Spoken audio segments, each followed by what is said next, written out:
Hi folks, thanks for tuning in. It's been a little while since I've had a video. It's a bit of a slow period right now for bowling, but I'll go ahead and drop a quick update to let everybody know what's been going on. First up, Summer League. I've been bowling in a Sport Shot Summer League at River End Bowl. I'm not recording it for the channel since it's a pretty chill and fun league, and I'm spending most of my time there focusing on bowling when I'm on the lanes, and being more relaxed and social when I'm off the lanes.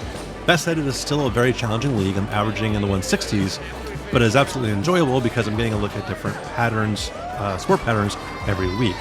This helped me get a better understanding of how to approach these shots, at least at the start when it's fresh, and to try out my equipment on these patterns without it being in a higher stakes tournament environment. I don't really get to have a ton of practice with transition, since it's also a get a ball league and the Houses Main Summer League, which means about half the league are in the more beginner to intermediate range. So they aren't really throwing in the same areas that more competitive bowlers are. And so that means there's more weird carry down rather than more traditional breakdown like you might expect. But it's still a good experience for me and gives me a lot of chances to work on my spare game. Speaking of my spare game, I recently discovered a really weird quirk.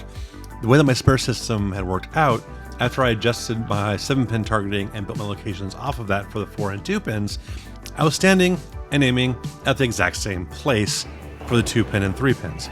And for whatever reason, this was working.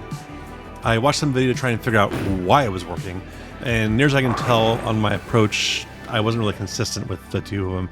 I actually was ending up aiming at 21 and 19, respectively, instead of aiming at the middle arrow.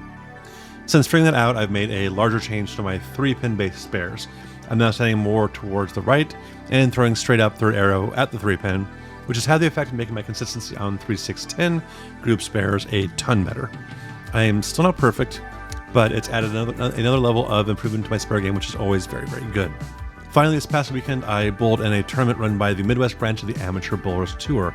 It's a Sport Shot handicap series built around 3 game blocks with no re-oiling in between, and bowlers can bowl as many of those blocks as they want in order to try to cash and qualify for a match play or elimination block afterwards. It's an interesting system, though one that I had not encountered before. I'm much more used to bowling in events with many more games and you only get one shot at it. But I bowled the morning squad, and after skipping the midday one to go have lunch, I checked out the scores and decided to take a shot at the afternoon squad as well. In both cases, I did not do so great. I felt like I had a really good shot on the morning pattern, but just couldn't execute. I think maybe I ended up with the wrong ball, and I got a little stuck on trying to force that. For the afternoon squad, I figured that if I could shoot 600, a perfectly reasonable goal I felt, I'd be good to cash. I was on target for 200 game in game 1, but left the watch out in the 10 for 186. From there, the humidity of the morning session, because the air conditioning was not turned on yet, caught up to me, and my thumb fit got bad. I ended up with either a blister or detached callus on my thumb, which in effect did the same thing, which basically ended my day because I couldn't release the ball with any consistency or without any pain. That said, the folks running the event had their stuff together, so that it was a pretty smoothly run event. Some of the systems in place were unfamiliar to me, such as their store tracking and lane assignments, but it all made sense in the context of the event. I'll probably bowl more of these in the future. Speaking of the future, this weekend I am bowling in the Chicagoland Singles Open. This is a scratch event on Kegel Sphinx, a 40-foot pattern, with a 7-game qualifying block on Saturday, heading to a top 16 match play on Sunday. As usual, I'm going into it with the goal of just having a consistent day and shooting positive. I've had a chance to practice on the pattern, thanks again to Will at River End, and have a game plan going into it that I think I should be able to execute. We'll see how that actually turns out. As always, if you want to follow along and see how that tournament goes, please subscribe.